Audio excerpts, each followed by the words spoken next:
when you're going out clubbing or you're out for the night or whatever, and at the end of the night people get toned and say, oh, I'm monged or I'm cabbaged or whatever. I don't think they realise where the word originated from. To them it's a word that describes I'm tired, or I want to go to bed, or I can't walk, I'm too sleepy, or whatever.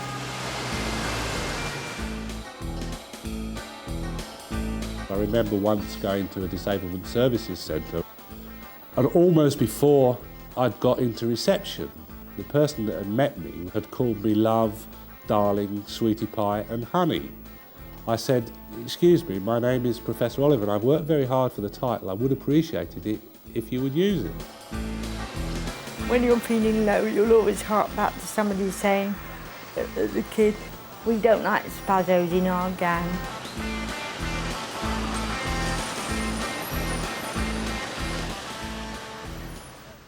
Hello. Today on From The Edge, we're going to be looking at words. And we have a special guest here to help us, PC Smart Word. Evening all. PC Smart Word, you're going to be helping us sort out the good words from the bad ones. That's right, Mick, because you know words are always changing, and it's so important to keep up with the latest trends. Now, you've got some words with you to show us what you mean, haven't you, PC Smart Word? That's right, Mick. Here's a couple I prepared earlier. Gimme. Well, I think we all know what's wrong with this one. Now, some of our older viewers might not know what's wrong with this word. Perhaps you could explain why some words cease to be appropriate. Well, no, I'm afraid I can't, but I know a man who can. Handicap itself, as a generic term, emerged because of the coming to prominence of charities in the 18th and the 19th century. And disabled people, often because they're excluded from the workforce and therefore were forced into begging, were seen to be people with cap in hand. Language has always changed in relation to disability.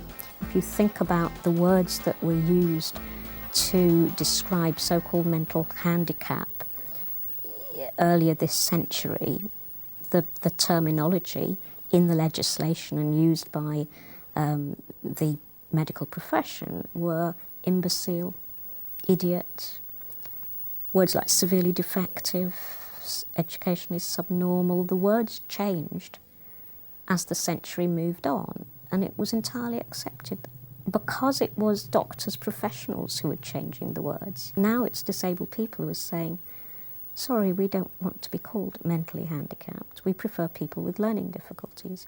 So disabled people are taking the language themselves and saying, this is what we prefer to be called.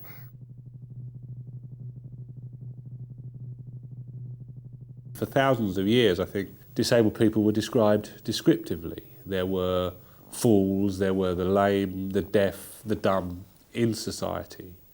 What's interesting is that the language of disability, as we would understand it today, only began to emerge with the Industrial Revolution. There was no word for disabled and disability until we had words for normality. Disabled people became excluded from the process of work, and as a consequence of that, they presented as a social problem needing to be controlled.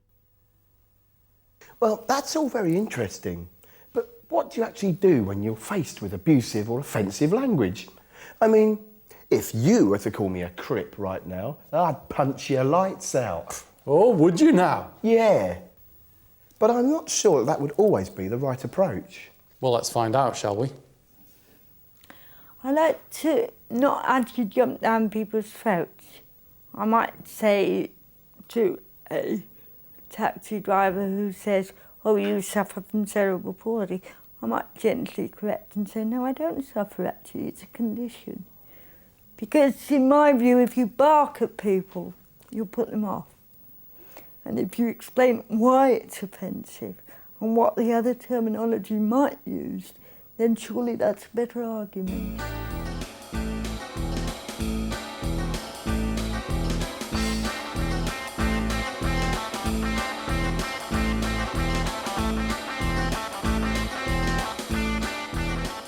But it's not always the naughty words that upset people. Isn't it? No, even the nice words can sometimes cause offence. terms like brave and courageous are used quite indiscriminately about activities that are not brave and courageous.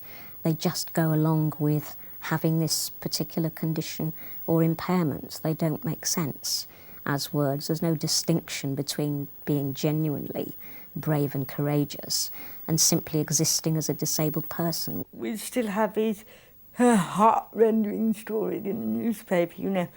Margie Woodward got out of bed despite suffering from cerebral palsy. Now, perhaps we can draw up a list of good and bad words. You could try this at home yourself later if you like. But let's see what a cross-section of society thinks, shall we? Words like special, I hate that word, cripple, spaz, mong, spacker. Don't use the word handicap because it doesn't make sense. You know, you handicap horses to have an even race, and you can hardly turn it back onto people that way. Crippled, I don't like invalid, I don't like handicapped, victim. If you call me an invalid, you're saying I'm invalid, and I'm not going to have anything to do with people who think I'm invalid. If you call me a disabled person, however, it makes me think that maybe you're more informed. I'm going to have something to do with you. Well, I blame the kids. Well, I blame the parents. I blame society. Sticks and stones may break my bones, but words will never hurt me. Children aren't born with prejudices. They get those thrust on them by adults or by things that happen to them. They accept you as you are, not by a label. But because they hear people calling each other spazos or spastics or cripples or whatever, they then adopt it because they obviously think it's clever or funny. Right, well, I think it's about time we saw if any of our viewers have got any questions. Oh, look, a letter from a regular viewer. Oh, it's from young Johnny Burt, who's 7, and he asks, when me and my friend Christopher go down the pub, I sometimes call him Crip, and he sometimes calls me Eppie. Is this wrong? That's an interesting point you've raised there, Johnny. Are we being hypocritical in demanding that people use respectful terms when talking to us, but when we talk to each other, we use all these wrong words? Reclaiming words, it's in a way, it's a form of humour, really, because it's like I could call another person with a disability a Crip and say, oh, you're Crip. And it's highlighting what we've all been called in the past and what was quite a common word in years ago or whatever. And it's sort of like saying, can you believe people actually used to say that? So tell me, PC Smart Word, do words really matter? I mean, sticks and stones may break my bones, but a rose by any other name smells just as sweet. Is your medication kicking in, or what? I think we should take a look at this. Words matter because it's the way of communication, and certain words people use, you can sort of like get a feeling of what type of person they are, what attitudes they've got. You can tell a lot by a person's attitude by what words they select.